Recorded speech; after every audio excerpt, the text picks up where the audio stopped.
Quando o Brasil declarou guerra ao eixo, em agosto de 1942, qualquer cidadão brasileiro que cooperasse ou servisse às forças armadas dos países inimigos que compunham o eixo, ou seja, a Alemanha, a Itália e o Japão, passava a cometer um crime de traição, segundo as leis brasileiras da época. E você sabia que durante a Segunda Guerra houve um pequeno número de brasileiros, em sua maioria descendentes de alemães, que acabaram servindo o exército alemão ou outras instituições do regime nazista? Hoje você vai saber dessa história.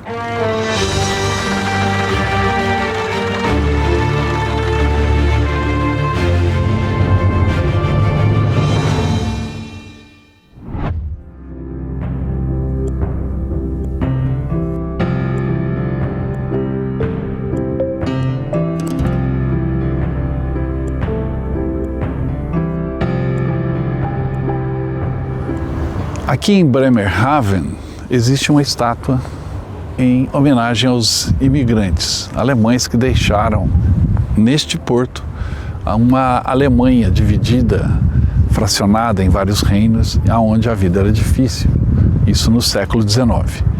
Daqui os imigrantes partiram para a América do Norte e para a América do Sul. Muitos destes imigrantes deram origem a famílias brasileiras, por exemplo. E a estátua é muito simbólica, porque ela mostra o pai olhando para frente, para a terra prometida, para o mar aberto. Daqui eles partiram para a América. Enquanto a mãe dá um último olhar para a terra que ela está deixando para trás, os parentes, etc. Essa estátua singela mostra muito a importância de Bremerhaven na história alemã.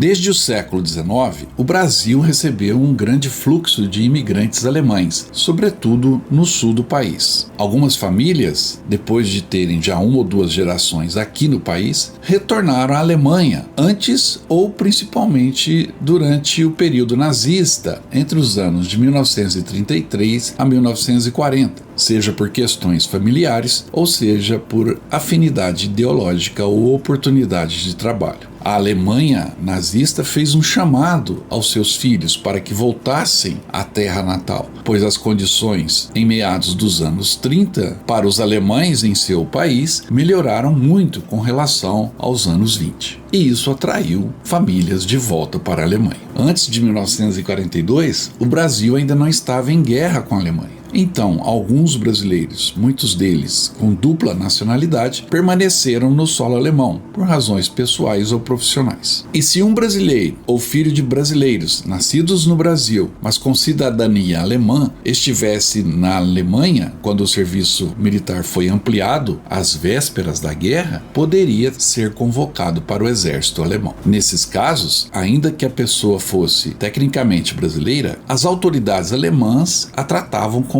alemã, principalmente se houvesse registro ou ascendência que permitisse a dupla cidadania. Como eu disse, muitos desses imigrantes de retorno para a Alemanha trouxeram filhos e netos que, embora nascidos no exterior, no caso no Brasil, tinham também a cidadania alemã, pois a Constituição germânica adotava a doutrina do ius sanguinis, ou seja, segundo a qual essa doutrina, filhos ou netos de alemães nascidos no exterior eram alemães pelo sangue. Significava dizer, então, que, estando no país, estavam sujeitos à convocação para o serviço militar. Cabe dizer que o Brasil e a maioria dos países americanos adotaram um outro critério, uma outra doutrina para determinar a nacionalidade, chamada ius soli, ou seja, pela necessidade de fazer integrar no seu estado os descendentes de imigrantes, quem nascesse em território brasileiro seria, consequentemente, brasileiro. Então, estes alemães ou filhos de alemães estavam em uma condição dupla de nacionalidade. Com a entrada formal do Brasil na guerra, no dia 22 de agosto de 1942, tornou-se ilegal ajudar, colaborar ou servir ao inimigo. A legislação brasileira da época previa punições severas aos acusados de alta traição, traidores da pátria, com possibilidade de penas que incluíam prisão por anos ou até mesmo a pena de morte. Com a declaração de guerra do Brasil à Alemanha no final de agosto de 1942, foi organizada uma tropa, a Força Expedicionária Brasileira, a FEB, e 25 mil brasileiros foram enviados para o teatro europeu da guerra, especificamente na Itália.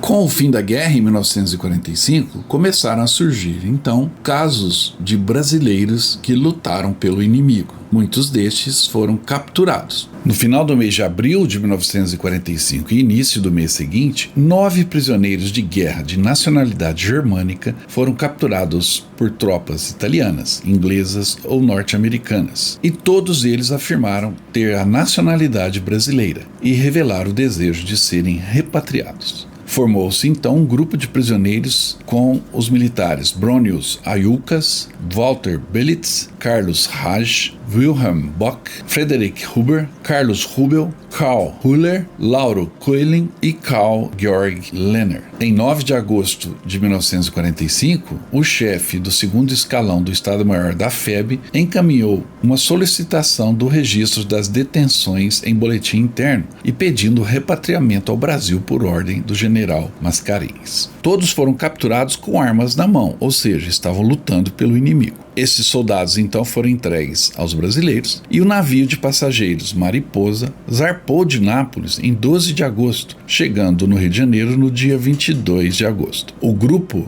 por ordem do comandante da 1ª Região Militar, foi imediatamente levado para a Penitenciária Central do Distrito Federal. Foi instaurado então um inquérito policial militar. Destes soldados, consta que Karl Georg Lenner havia sido suboficial da Luftwaffe e tinha 3 condecorações da Cruz de Ferro de 1ª e 2ª classe, além da Cruz Alemã. Walter Kohln havia servido na Wehrmacht. O cabo Bronius Ayukas tinha sido incorporado no regimento de cavalaria dos Hussardos da Baviera. Karl Huller foi soldado da 2ª Divisão de Construção, trabalhando em estradas de ferro do 12º Exército Alemão, sendo condecorado com a Medalha do Oeste. Carlos Ricardo Raj, nascido na Bahia, não teria atuado em combates, mas servido na Organização Todt. Dos 9 capturados, o inquérito foi concluído em 4 de dezembro de 45 e indicou 5 dos prisioneiros como criminosos de guerra. 3 deles foram enviados para o exterior por terem nacionalidade estrangeira, eram alemães, lituanos ou austríacos. E Carlos Ricardo Raj, como não fez parte do exército alemão, também foi inocentado e libertado. Foi então oferecida uma denúncia em 27 de agosto de 1946 contra os 5 prisioneiros restantes, Walter Belitz, Wilhelm Bock, Friedrich Huber, Karl Rubel e Lauro Walter Kohln, que serviu nas SS. Inicialmente, após o julgamento, estes brasileiros, entre aspas, foram condenados a 10 anos de prisão e a promotoria pediu até a pena de morte. Mas quem vai narrar para a gente o destino destes brasileiros é o Dr. Péricles Aurélio Lima de Queiroz, ministro do Superior Tribunal Militar e presidente da Comissão da Memória e da Justiça Militar do mesmo Superior Tribunal Militar, que é a mais alta instância da Justiça Militar brasileira, que, entre outros tantos casos, tratou deste específico deste vídeo, caso este tão desconhecido dos brasileiros. Vamos ouvir o ministro sobre esta história. Nós tivemos o privilégio de estar com o ministro durante as celebrações dos 80 anos do Dia da Vitória em Montese, na Itália, em abril de 2025, quando o ministro nos relatou este fato e nos presenteou com o livro A Justiça Militar na Força Expedicionária Brasileira, um livro interessantíssimo de onde esta história foi extraída e outras mais que iremos apresentar aqui. Vamos ouvir o ministro. É uma satisfação que a gente fala agora aqui dentro dessa belíssima cerimônia dos 80 anos da liberação da Itália e de Montese com o ministro Péricles. Ministro, prazer falar com o senhor. Satisfação muito grande. Convido o amigo para visitar o nosso Superior Tribunal Militar em Brasília. É um tribunal em funcionamento ininterrupto desde 1808 e que sucede o Conselho de Guerra de Lisboa, criado em 1640. É um tribunal em permanente funcionamento desde aquela época. Acompanhamos em todas as campanhas, na Guerra do Paraguai, Guerra da Tríplice Aliança, Revolução Federalista, Revolução Paulista de 32, Primeira Guerra Mundial, Segunda Guerra Mundial. Então é uma característica da justiça militar brasileira ela atuar em tempo de paz e em tempo de guerra. E em tempo de guerra ela é incorporada às Forças Armadas e os seus magistrados, advogados e promotores recebem os postos militares. Para ter uma ideia, os 11 ministros do Superior Tribunal Militar tiveram participação efetiva na FEB. Olha! Dos quais 6 efetivamente em funções de juiz e outros em funções operacionais dos postos de tenente-coronel a coronel. Muito bem. Então é um tribunal, é uma justiça, digamos assim, bastante operacional e uma justiça que se orgulha da sua participação nesses períodos de guerra, principalmente na Constituição da FEB. Este livro publica um artigo nosso e cópia de peças de um processo contra 5 prisioneiros de guerra alemães que foram capturados na Itália e, por serem brasileiros, foram processados por traição e condenados a 10 anos de prisão. O promotor requeria pena de morte e esses 5 brasileiros eram brasileiros naturais, foram para a Alemanha início dos anos 40 e lá foram convocados pela Wehrmacht, pela Luftwaffe e pela Marinha, e um deles para a organização TOD. E ao final, no mês de dezembro, foram capturados e os americanos, canadenses e ingleses entregaram ao exército a FEB. E condenados na apelação julgada pelo Superior Tribunal Militar, foram absolvidos. Nada mais justo. Sob a justificativa que não lhes cabia outra alternativa, senão. Então veja o humanismo dessa decisão. Se estavam na Alemanha, se eles recusassem, seriam fuzilados. Eles seriam naturalmente mortos. Sim. E um desses ele foi capturado, tinha sido capturado pelos ingleses, estava em uma coluna conduzida pelos partisãs, coluna de prisioneiros, e o Marechal Mascarenhas determinou a um coronel que fosse verificar se os prisioneiros alemães estavam sendo bem tratados, que tinham chegado aos ouvidos do comando que eles estavam tendo um tratamento não condigno. E quando viu esta coluna de prisioneiro, o coronel brasileiro questionou e perguntou se estavam sendo bem tratados em português, e de lá um deles levantou e respondeu em português que era brasileiro. Nossa! E o coronel retirou da fileira e levou para os campos de prisioneiros da FEB. Né? É um assunto... Eu assisto eventualmente seu programa, gosto muito. Muito obrigado. Muito obrigado. Tem origem militar, não? Eu sou historiador por formação, né? Historiador. Precisamos de...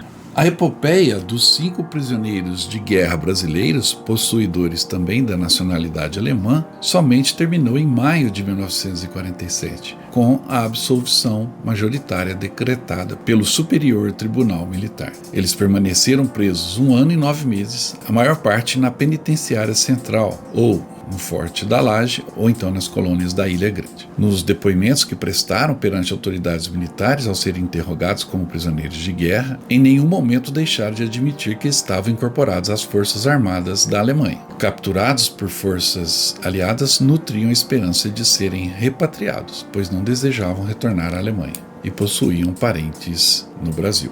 Este foi um caso interessante, mas não foi o único. O historiador e professor Denison de Oliveira, da Universidade Federal do Paraná, autor do livro Soldados Brasileiros de Hitler, afirma que algumas centenas de brasileiros lutaram na Segunda Guerra Mundial, sob a bandeira da Alemanha nazista. Lira Tavares, no seu livro 4 anos na Alemanha Ocupada, relata que brasileiros sempre procuravam missão, pois haviam chegado na Alemanha antes da guerra e eram também cidadãos alemães. Mas, mesmo havendo vários casos de brasileiros que lutaram pela Alemanha, e um deles a gente já narrou aqui no canal, a história do Sr. Ewald Hupp, um brasileiro que também migrou para a Alemanha com sua família nos anos 30 e lutou pela Alemanha na Segunda Guerra Mundial, sobrevivendo à guerra, sendo capturado como prisioneiro e depois voltando ao Brasil, embora não tenha sido julgado. Uma história também interessante que aconteceu na cidade de Ijuí, no Rio Grande do Sul, e eu vou deixar aqui o link para vocês acompanharem essa história, muito interessante. Mas voltando ao caso dos 5 soldados, os réus desse processo foram os únicos prisioneiros de guerra do Brasil processados na justiça militar por terem sido combatentes nas fileiras inimigas, acusados do crime militar de traição à pátria em tempo de guerra, previsto no Código Penal Militar, segundo afirma o ministro Péricles no seu relato no livro A Justiça Militar na Força Expedicionária Brasileira. Trata-se de mais uma daquelas pequenas histórias da guerra que só a guerra pode trazer e que vale a pena a gente conhecer para, no mínimo, imaginar a situação destes brasileiros que lutaram e foram derrotados e passaram a ser considerados traidores. Mas, ao final, foram absolvidos, pois as circunstâncias da época o colocaram nesta situação.